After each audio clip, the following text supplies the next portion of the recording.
Primary ஸ்கூலில் படிக்கும்போது 5ஆம் கிளாஸ் படிக்கும்போது அப்போ எந்த வருஷம் தெரியுமா? 1941 வருஷம்.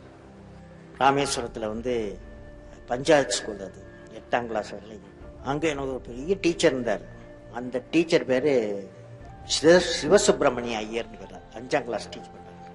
அந்த சிவசுப்பிரமணிய ஐயர் வந்து ஒரு நாள் எனக்கு எப்படி பறவைகள் பறக்கும் என்பதை பற்றி கிளாஸ் எடுத்தார். ஒரு பிளாக் போர்டில் போய் கரும்பலகையில் போய் ஒரு பறவைகளை போட்டு ஸ்கெட்சை போட்டு ஒரு ரெக்கையை போட்டு ஒரு டெய்லை போட்டு எப்படி பறக்கும் அப்படின்னு எங்களுக்கு தமிழில் சொல்லி கொடுத்தார்.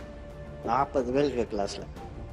அப்புறம் கேட்டார், உங்களுக்கு எல்லாரும் புரிஞ்சு வச்சா எப்படி பறவை பறக்கும் அப்படின்னு கேட்டார்.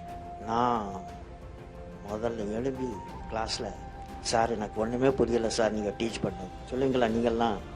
அப்புறம் எங்கள் டீச்சர் ரொம்ப சாந்தமானவர், ஒரு மகாத்மா மாதிரி காந்தியவாதி அவர் சொன்னார், நான் டீச் பண்ணுறது வந்து சரியில்லை போல இருக்குது, பசங்களா நீங்கள்லாம் வந்து இன்னைக்கு ஈவினிங் நான் வந்து உங்கள் கடைக்கல் விட்டு போனேன். ராமேஸ்வரம் ஒரு ஐலண்டு கொண்டு போயினா அங்கே ஈவினிங் 4-4:30 மணி எங்கே பார்த்தாலும் கடல் பறவைகள் 10, 20, 30ன்னு பறந்துக்கிட்டு இருக்கு. அப்போ எங்களுக்கு காமிச்சார், இங்கே பாரு இந்த பறவைகள் பறக்குது, 10 பறவைகள் இறக்கைகளை வந்து அப்படி அப்படி ரெக்கைகள் போது அடிக்குது. ரெக்கைகளை மேலும் கீழும் போடும்போது லிஃப்ட் வருது. அந்த சக்தி, லிஃப்ட் சக்தி அந்த பறவை பறக்குறதுக்கு. அது டைரக்ஷனை சேஞ்ச் பண்ணா டெய்லை சேஞ்ச் பண்ணும்.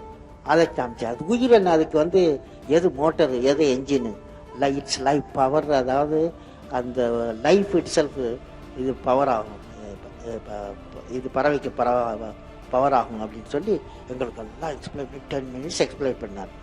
அவர் காலையில் சொல்லி கொடுத்தாரு தியரி, ஈவினிங்கில் வந்து எக்ஸ்பெரிமெண்ட்டாக காமிச்சுட்டார். எனக்கு அந்த அதே ஒரு நாளில் எப்படி பறவை பறக்கும், எந்த விதமாக பறக்கும், அந்த எந்த கருவிகள் அது யூஸ் பண்ணுறது அப்படின்னு எனக்கு புரிஞ்சு போச்சு.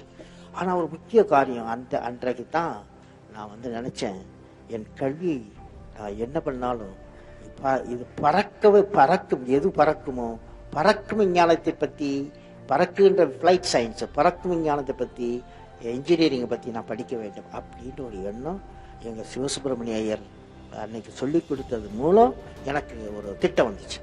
1941 அப்படி வந்துச்சு.